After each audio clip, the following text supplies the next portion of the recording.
Hello, it's Phillip Taylor speaking from Richmond Green Chambers in London. Today I'm looking at a book from the Child Poverty Action Group. We've reviewed a lot of these books in the past, and I've certainly reviewed earlier editions of this particular work.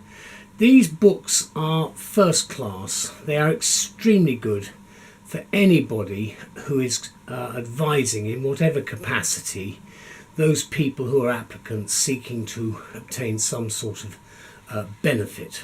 And in this day and age where the law, both the statutes and the delegated legislation, the statutory instruments, are so complicated and virtually unintelligible to most people, these manuals assist at least in trying to help everybody understand what on earth the politicians think they've created, and all the administrators running around trying to administer it all, because most of it is an absolute mess. It's a shoddy example of bad English, and it's incredibly complicated, quite unnecessarily so. Now, having said all of that, I'm looking at something called Universal Credit. What you need to know. It's a book which is now in a 4th edition from CPAG, and it's been edited and written by Daphne Hall with a great deal of assistance from people within the Child Poverty Action Group. Now, Elizabeth and I have given our review title the following: one of the most important purchases for all advisors involved in any aspect of the modern system of universal credit. And that's really what this very small book is about. It's a small paperback. There it is. There's the front of it. And then there's the spine, and then you can see the back of it. And I'll bring it in close so you can see, by running it all the way through, what is actually in it. As I've said before, the thing that concerns me about all these benefits is the way in which society has produced rubbish legislation, which is not understandable to many people. That's why we've got to have these books. Now, that's the inside back cover, which is a bit of advertising. And then you've got a short index at the back. The index is by page numbering. It's not a big book. It runs to 160 odd pages. You can see the index there is relatively short. Then next to the index you've got a rather useful appendix, which is actually a glossary. You can see that A to Z glossary of terms. And that, of course, is very important because they do use a lot of gobbledygook. In fact, the current chairman of the bar has been very critical of the way in which government departments are treating people, and the courts are treating people, with regard to some of these ridiculous words that are being used by some of the ministries. And we're trying to sort it out. And can I just say, there are a lot of good people who are all on the side of the client, because we've all got to deal with this nonsense. And it just shows the pathetic education level some of these people have come to when they're drafting regulations which really are difficult to understand. There's the front page. Then there's the information about Daphne and all the basic information about CPAG in the book there. A lot of acknowledgements, a lot of people to thank as well. I can't go through all of them. Then there's some information about CPAG, and then you've got the contents section. You can see the contents listed there. There are in total 9 chapters plus the glossary in the index, and then you see the structure. The chapter then has a short index to tell you what's actually in that chapter. This is the introduction. So you should be able to find things very easily. There are also these blocked out sections, which again are designed to make life as easy as possible. Because what this book is about is, what is universal credit? What can you claim? When can you claim universal credit? How much universal credit do you get? What is the claimant commitment? Who must look for work? When can a universal credit be sanctioned? And what can you do if there is a problem?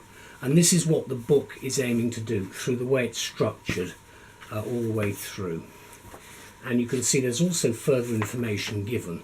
This is a simple book, this one, which is designed to give as much help as possible. It's described as easy to use, jargon-free and useful examples.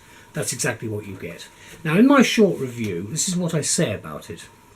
It's another 4th edition which is now available of this excellent Universal Credit small handbook, which is a short, simple and straightforward guide about what you need to know about the new system. And we remain indebted, of course, to Daphne Hall, who's a freelance writer on welfare rights, for her work in this area as the editor of Rightsnet, and for taking over the new CPAG title. So thank you, Daphne, for that. It's people like Daphne who actually make our lives a lot easier, because some of these benefit rules, and I say this wearing my hat both as a lawyer and as a politician, some of these rules are incredibly difficult to understand, needlessly difficult, and it's time that something was done to make it much more simple. This is a start, I think. Excuse me. Many readers, of course, will be well aware of the Child Poverty Action Group, and it's right to say that without these excellent titles, we as the advisors and end users would find it, the subject matter contained in it, much more difficult to deal with because of its complexities. And of course, CPAG is a national charity, which will be known to many of you, working for the abolition of child poverty in the United Kingdom. It also works for the improvement of lives of low-income families, hence the appearance of works of this calibre in the area of what we call welfare law, which I use in a much broader sense than just specifically benefits. Now, to assist CPAG's goals, they've developed a high level of expertise in the welfare benefits system, and I think we're very grateful that they're actually involved in this area as part of their charitable work.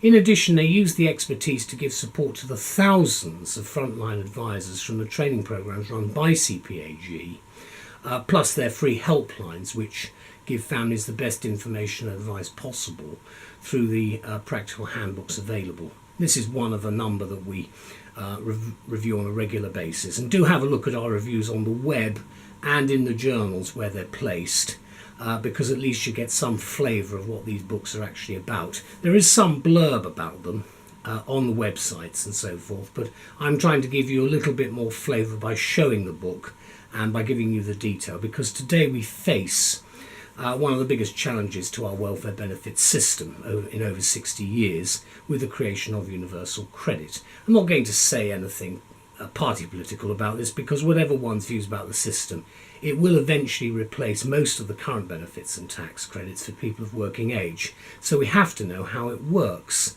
Whether we like it or not, we have to be realistic. I know I've complained about the structure of benefits and the way in which they're written down and the rules and so forth, but we have to work within some limits, although we can of course put pressure through campaigns to improve the standard of English used and to try to both demystify and cut out some of the complexity. Because since the first edition of this work appeared, the national rollout of the system is now well underway, and it's increasing the numbers of people who can claim universal credit. That includes families with children, those in work and those with health conditions.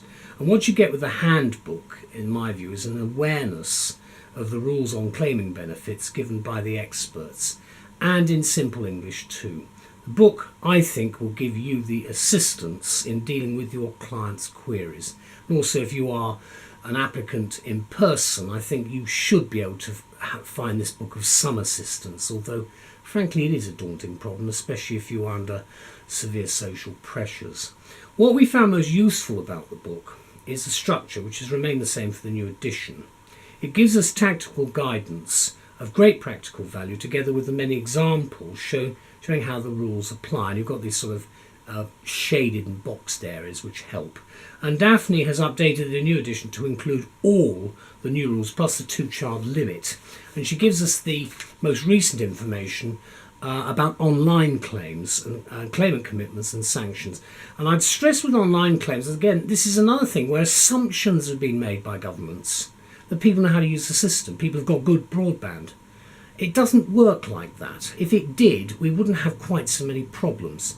And I'd like to see a little more patience by the government officials sometimes on this, because the online systems are coming in a big way at the moment. But a lot of the problems that we have with online, the way the online systems work, are going to continue with the growth of artificial intelligence in any event. So I think we've got to be well aware of the limitations that these mechanical monstrosities, the computers, whatever we've got, which is the artificial intelligence, they do have limitations at the moment, and we've got to work within them. Let me conclude by saying the book's designed for claimants themselves, so you'll find it useful if you're thinking of claiming. And you don't need to be an expert on the social security system, because the book makes the law clear and understandable for everybody. And for these reasons alone, I think it's the one thing that you should purchase, which will save you a massive amount of time fathoming the depths of the unnecessarily complex benefit system we have, together with the powers that be, who are still trying to simplify and modernise the system. A big thank you to CPAG and to everybody, including Daphne, for producing it. Now, the 4th edition of this book has been published in 2017. I'm recording this in the summer. Here's the book again. It's a very small book. It's £15. It's not an expensive book. It should be available in public libraries and in the CAB branches and so forth. Just opening it in the middle. The amount of universal credit, chapter 5. You can see allowances listed there. You see, it's relatively straightforward. I say that, but as I said, if you are under pressure, you're going to be worried about a lot of things. I hope this will be something that will give you a little bit of succour in any event. But thank you to all concerned for another excellent book from CPAG. Good luck to you all. Bye-bye.